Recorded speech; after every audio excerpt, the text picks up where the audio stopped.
Here is a question that has ended more than one project meeting badly.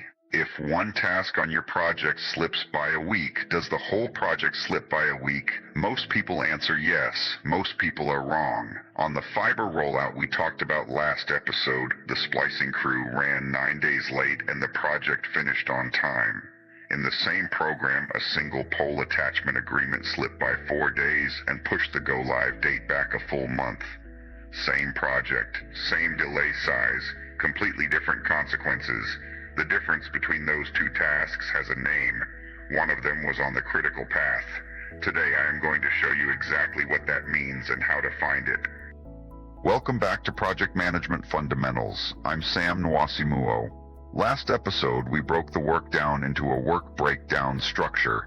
Today we put that work in order.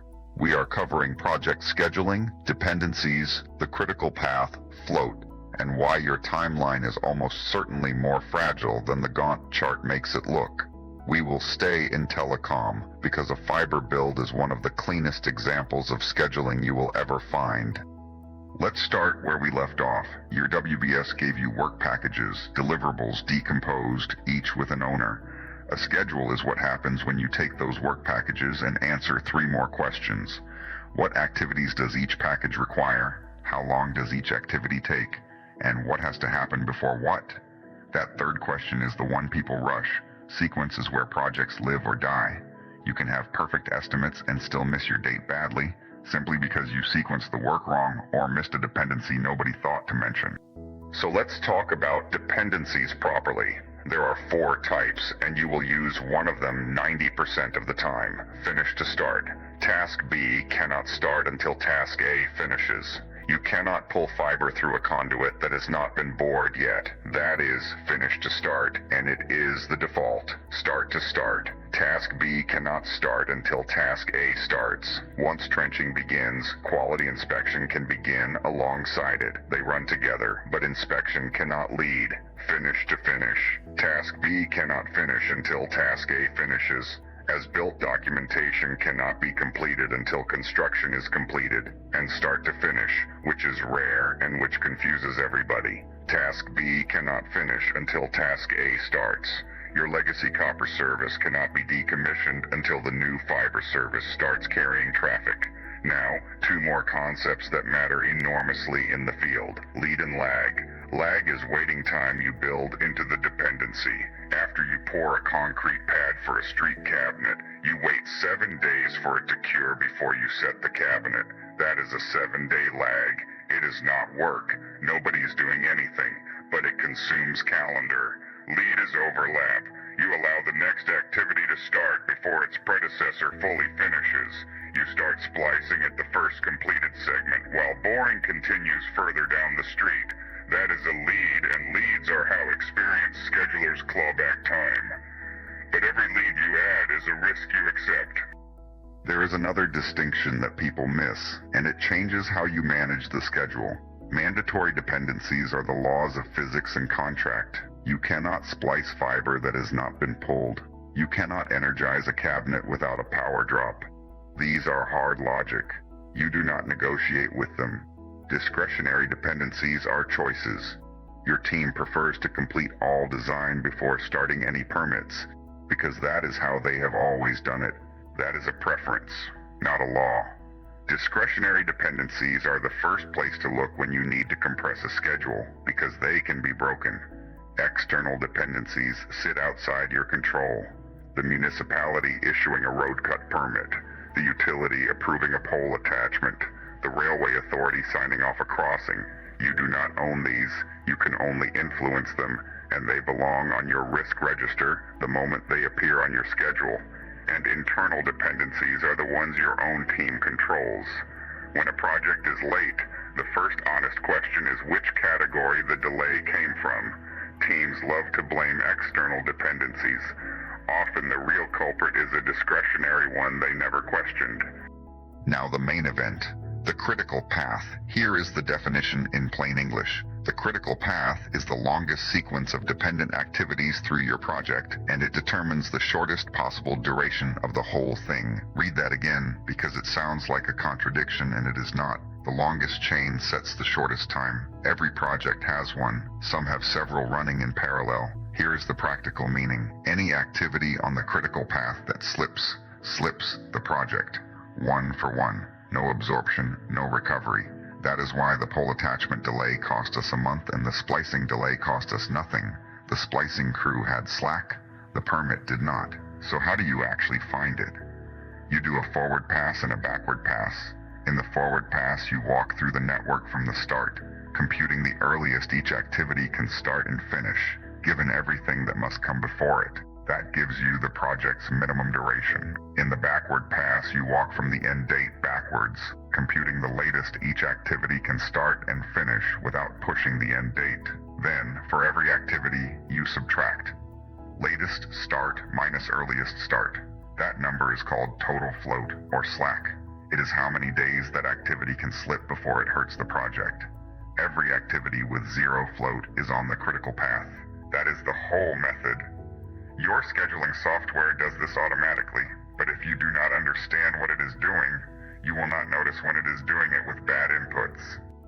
Let me spend a moment on float, because it is the most useful and most abused number in scheduling. Total float is how long an activity can slip without delaying the project end date. Free float is how long it can slip without delaying its immediate successor. Those are different, and the difference matters.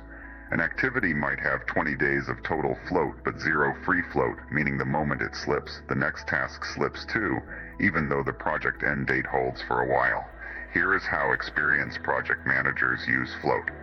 First, float is a resource, and it belongs to the project, not to the team holding it. If a crew has 10 days of float, that is not 10 days of permission to be relaxed. It is 10 days of protection for the whole project. Second, watch for near critical paths. A chain with 2 days of float is not comfortable. 2 bad days, and it becomes your new critical path. I monitor anything under about 5 days of float just as closely as the critical path itself. Third, negative float is an alarm.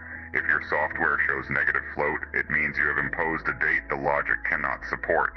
The schedule is telling you it is already impossible. Do not smooth that over. Let's ground all of this in the fiber build. Zone 4, 12,000 premises.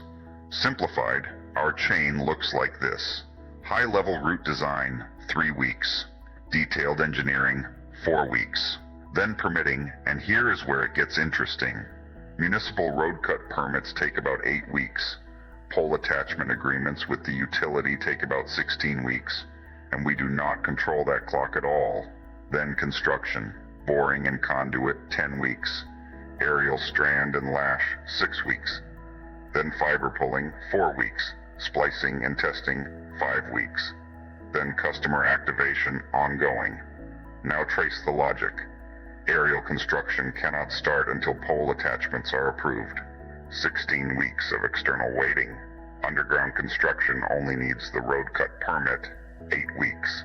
So the underground chain has 8 weeks of float relative to the aerial chain. The critical path runs straight through pole attachments, aerial construction, splicing, and activation, which tells you something the Gantt chart alone will not. The single most valuable thing the project manager can do on this project is not to push the boring crew. It is to submit the pole attachment application on day 1 and to manage that utility relationship every single week. That is where the project lives. On the real program, this is based on we move the pole attachment submission 6 weeks earlier in the sequence and pull the month off the delivery date without adding a single dollar of resource. That is what understanding your critical path buys you. So, what do you do when the date does not work? There are 2 legitimate compression techniques and one thing people do that is not a technique. Crashing means adding resources to critical path activities to shorten them. A second splicing crew, weekend shifts. It costs money and it does not scale linearly. 9 women cannot make a baby in 1 month, and 2 boring crews on the same street can genuinely get in each other's way. Crash the critical path only. Adding resources to an activity with float buys you nothing and costs you real money, and I have watched teams do exactly that. Fast tracking means running activities in parallel that you had planned to run in sequence. Start splicing on completed segments while construction continues elsewhere.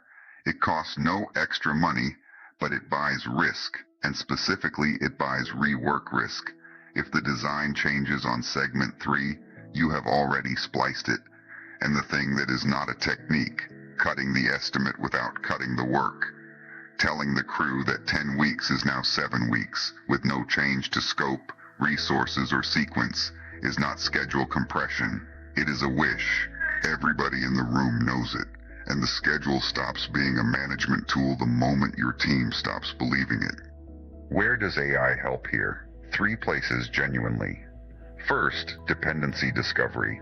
Describe your activity list and ask what dependencies you may have missed, and it will surface things. On Fiberwork, it has reminded me about make-ready engineering timelines and utility notification windows. It will not know your local reality, but it is very good at asking the questions your team is too close to ask. Second, scenario analysis. Feed it your chain and ask what happens if pole attachments slip 4 weeks. It will reason through the knock-on effects faster than you can rebuild the Gantt chart, which is useful for a quick answer before a steering committee. Third, narrative from data. Turning a schedule variance into a clear paragraph for your status report. That is a real time saver, but be very clear on the limits. AI does not know that your utility partner has a 6-month backlog this quarter. It does not know which contractor always underestimates boring and clay. It will produce confident estimates that have no grounding in your reality. Use it to challenge your schedule. Never let it build your schedule. Key takeaways. 1. Sequence matters as much as estimates. Most schedule failures are logic failures, not estimating failures. 2. Know your dependency types and separate mandatory from discretionary. Discretionary dependencies are your compression opportunity. 3. The critical path is the longest chain and it sets the shortest duration. Zero float means it slips 1 for 1. 4. Float belongs to the project, not to the team sitting on it. Watch near critical paths and treat negative float as an alarm. 5. Compress with crashing or fast tracking and understand that one costs money and the other costs risk. 6. Put your external dependencies on the risk register the day they enter the schedule. If this was useful, like the video and subscribe to the channel. And tell me in the comments about the dependency that blindsided you, the one nobody put on the plan. I read everyone. Next episode we move from the schedule to the money. We are covering cost estimating and budgeting, bottom-up versus analogous estimating, contingency versus management reserve, and how to build a number you can actually defend. I'm Sam Nwasimuo. Thanks for watching, and I will see you in the next one.